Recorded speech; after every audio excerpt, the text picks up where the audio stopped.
রাধারানীকে নিয়ে ওই কুঞ্জের ভিতর অবস্থান করছে, আর সখীরা ওই কুঞ্জের চারিপাশে পাহারা দিচ্ছে। যে সখীগণ দেখতে আসছে ললিতা, বিশাখা, চিত্রা, তুঙ্গবিদ্যা, চম্পকলতা, ইন্দুলেখা, রঙ্গদেবী, সুদেবী, 8 জন সখী আসছে, রাধারানীও আসছে।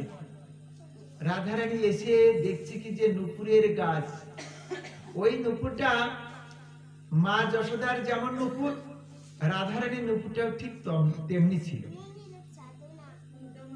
দেখছে কি যে শত শত লক্ষ লক্ষ নুপুরের গাছে ঝুলিয়ে আছে।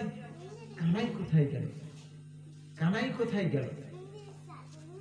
দেখে কি কুঞ্জ কখন আস্তে আস্তে এগিয়ে যাচ্ছে, যে দেখে যে 8 দ্বারে 8টা দ্বার হয়েছে, এই 8 দ্বারে 8 জন সখী। তখন প্রথম দ্বারে যে দেখছি কি যে ললিতা। বলছে কে গো তুমি? বলছে আমি ললিতা। তুমি কোন ললিতা? বলছে কেন, আমি কৃষ্ণের সখী, সখী রাধারানীর প্রিয় সখী ললিতা। তোমরা আমায় চিনতে পারছো না? ওরা সবাই অবাক হচ্ছে। ঠিক আছে, দেখি অন্য দ্বারে যাই। এবং দেখি কি যে তারা অপরূপ সুন্দরী, এই ললিতার থেকে আরো অধিক সুন্দরী। অন্য দ্বারে যে বলছে তুমি কে গো? বলছে আমি বিশাখা। তুমি কোন বিশাখা? কেন, আমি রাধারানীর অষ্টসখী 1 সখী বিশাখা। অন্য দ্বারে গেছে, অন্য দ্বারে যে বলছে তুমি কে গো? বলছে আমি চিত্রা। কোন চিত্রা? আমি রাধারানীর সখী চিত্রা। এমনি ভাবে প্রত্যেক দ্বারে যাচ্ছে, প্রত্যেক দ্বারে সেই ললিতা, বিশাখা, চিত্রা, তুঙ্গবিদ্যা, চম্পকলতা, ইন্দুলেখা, রঙ্গদেবী, সুদেবী 8 জন সখী 8 দ্বারে বিরাজ করছে। রাধারানী বিস্মিত হয়েছে, আসলে সত্যি আমি অপরাধ করেছি, কিন্তু কৃষ্ণের চরণে তো যদি ক্ষমা না চাই তাহলে তো আমি ক্ষমা পাবো না। কৃষ্ণের কাছে আমি কিভাবে যাব? তো বলছে কি দেখো সখী, আমাকে একবার ভিতরে যেতে দাও। তুমি কে গো? আমি রাধারানী।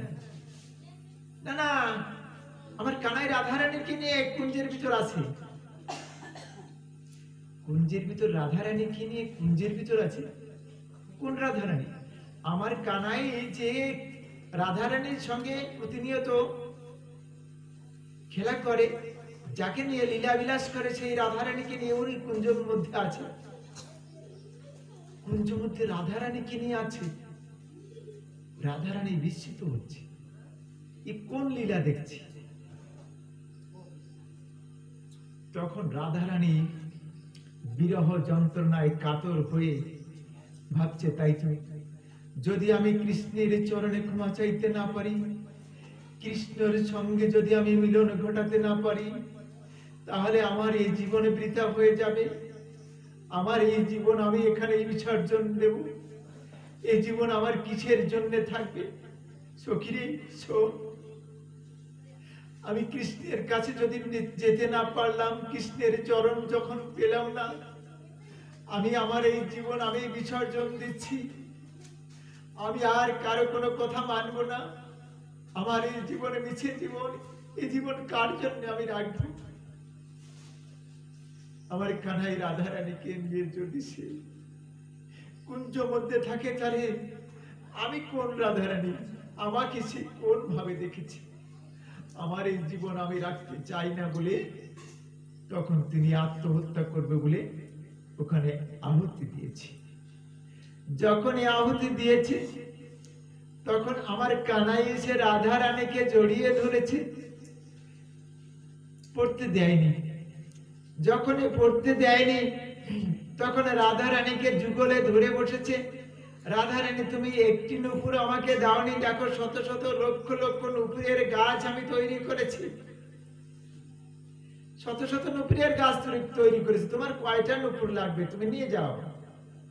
তখন রাধারানী তার চরণে পড়ে বলছে যে, হে সখা, আমি যে ভুল করেছি তোমাকে নূপুর না দিয়ে, তোমার ইচ্ছাই যে জগতে কত নূপুর তৈরি হতে পারে, তোমার ইচ্ছাই যে কত রাধারানী তৈরি হতে পারে, তোমার ইচ্ছাই যে কত সখী তৈরি হতে পারে, আমি সত্যি সেটা বুঝতে পারিনি, তুমি আমাকে ক্ষমা করো।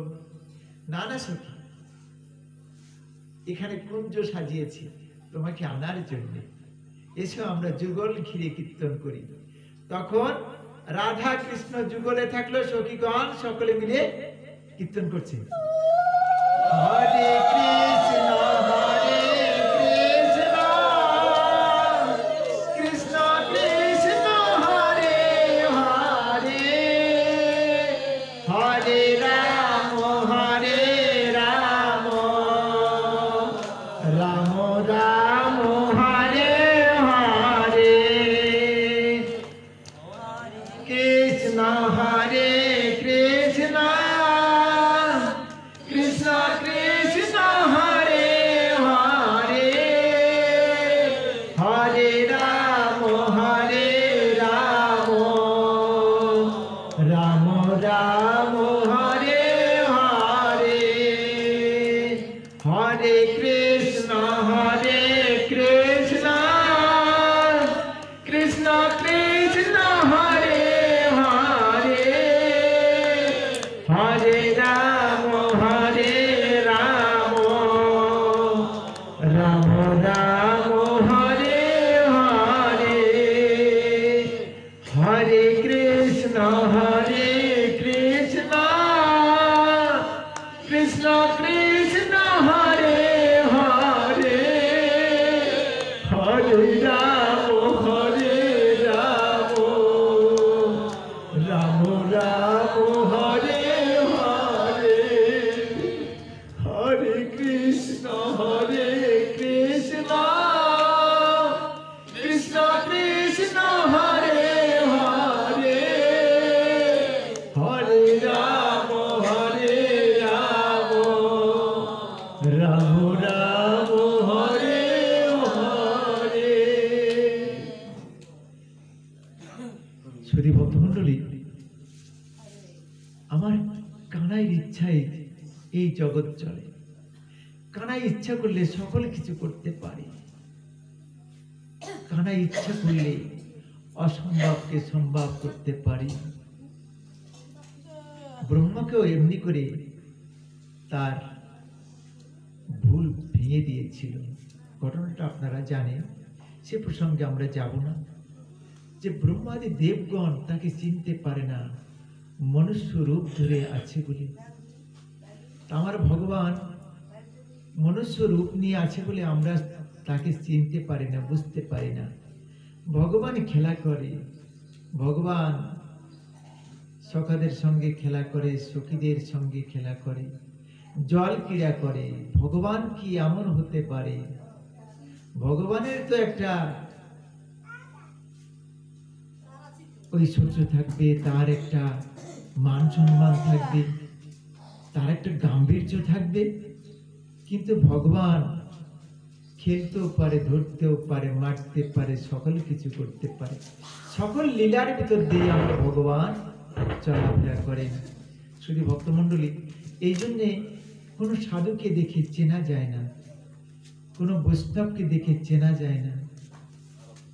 জানি না কার ভিতরে কিভাবে সেই সাধুত্ব বিরাজ করে, ভগবানত্ব শক্তি বিরাজ করে, আমরা জানতে পারি না, বুঝতে পারি না। তাই সকলকে আমাদের সেই সমান জ্ঞানে, ভগবান জ্ঞানে আমরা যখন চলতে পারবো, আর এই ভগবান জ্ঞানে, ব্রহ্ম দর্শন করতে করতে একদিন আমাদের কৃপা হয়ে যাবে। শুধু ভক্তমণ্ডলী, আমরা আজকের মতন সংক্ষিপ্ত আস্বাদন, আমাদের কমিটি বলেছিল 1 ঘন্টার মতন পাঠ করার কথা।